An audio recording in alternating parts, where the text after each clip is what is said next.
Kejar kemenangan, Inzaghi mengubah taktik secara total di akhir babak kedua. Lalu perubahan apa saja yang dilakukan dan bagaimana perubahan tersebut menopang terciptanya gol kedua Inter? Temukan semua jawabannya di video ini. Inzaghi tetap gunakan formasi 3-5-2. Komposisi pemain diubah dibandingkan laga sebelumnya. Di belakang, Pavard melengkapi trio bek tengah. Di sisi kanan, Dumfries menempati posisi wingback kanan. Sementara di depan, Thuram diduetkan dengan Lautaro setelah absen dalam sejumlah laga.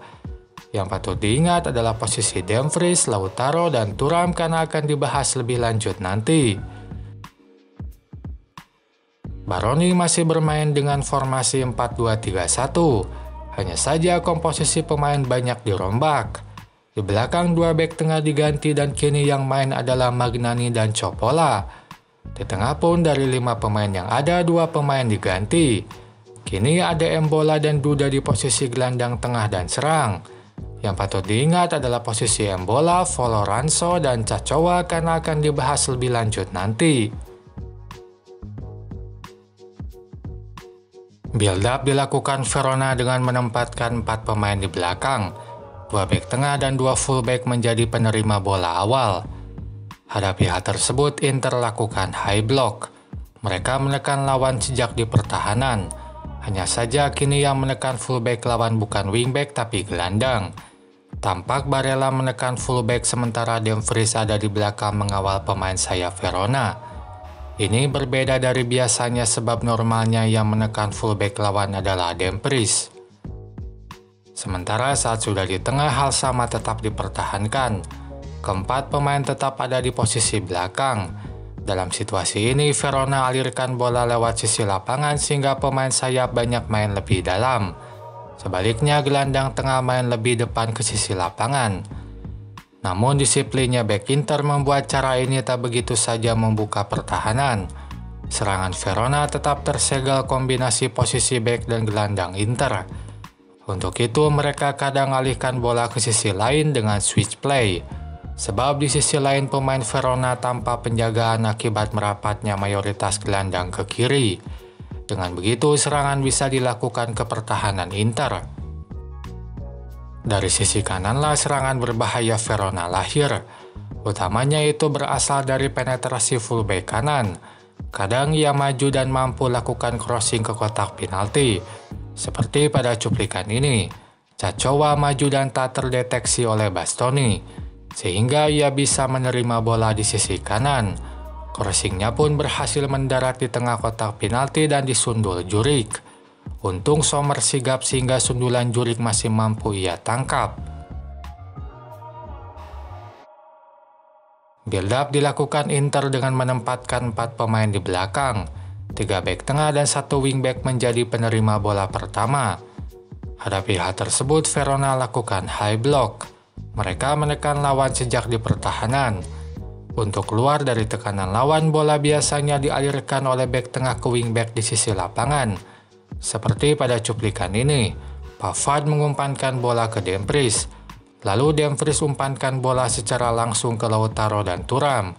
Hal ini pun dilakukan juga oleh Augusto saat build-up dilakukan dari sisi kiri. Sementara saat sudah di tengah, hal yang sama tetap terjadi.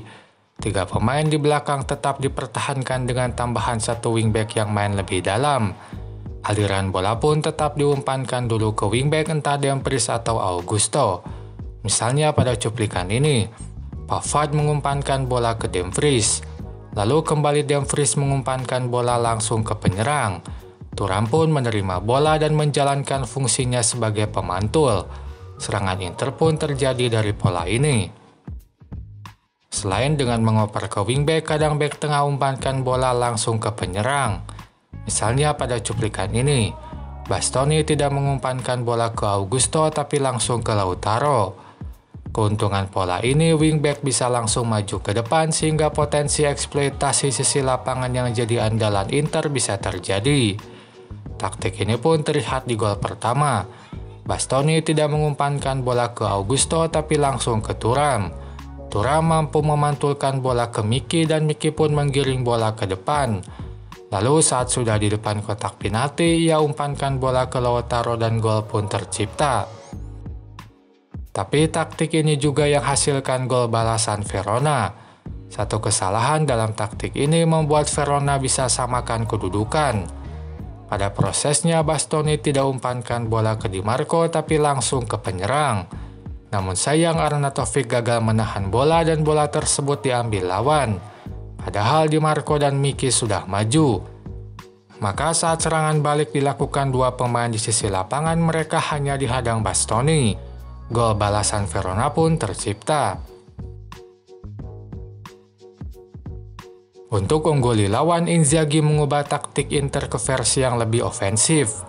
Itu dilakukan dengan memasukkan Sanchez dan Fratesi di menit 83. Namun posisi Sanchez tidak ditempatkan di depan, justru ia ada di tengah sejajar dengan Calhanoglu. Sementara di belakang kini hanya ada 4 bek, tidak lagi 5. Mereka adalah Acerbi, Bastoni, Darmian, dan Di Marco. Namun mendekati menit 90, Inter mengurangi lagi 1 bek dan hanya lakukan build up dengan 3 bek. Kini pengisi 3 bek tersebut adalah Calhanoglu, Bastoni, dan Darmian. Untuk Acerbi, ia ada di tengah bersama Sanchez dalam situasi ini. Sebab sejatinya saat bola sudah ada di dekat kotak penalti, ia akan maju sejajar dengan penyerang. Seperti pada cuplikan ini, ia sudah ada di depan dan posisinya di tengah digantikan Barella. Untuk Fratesi, ia juga diposisikan sejajar dengan penyerang. Pada cuplikan ini, ia tampak ada di dalam kotak penalti bersama 2 penyerang. Lalu mengapa Inzaghi lakukan ini? Inzaghi tahu bahwa Fratesi adalah gelandang vertikal finisher atau pencetak gol. Itu sudah dibuktikan saat ia berseragam Sassuolo saat torehan golnya di atas rata-rata gelandang tengah lain. Untuk itu, ia selalu diposisikan lebih depan dibandingkan gelandang lain.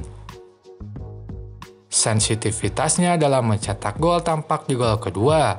Saat Barella lakukan tendangan, ia merespon dengan lari ke depan gawang. Ia mengantisipasi bola pantulan dari kiper. Ia pun mampu mendahului 2 penyerang lain, Arnautovic dan Sanchez, yang lakukan tindakan yang sama. Fratesi pun mampu menyambar bola duluan dan ciptakan gol yang menyegel kemenangan Inter. Itu saja pembahasan di video ini. Silahkan tulis apapun pendapat kalian di kolom komentar. Sampai jumpa lagi di video selanjutnya.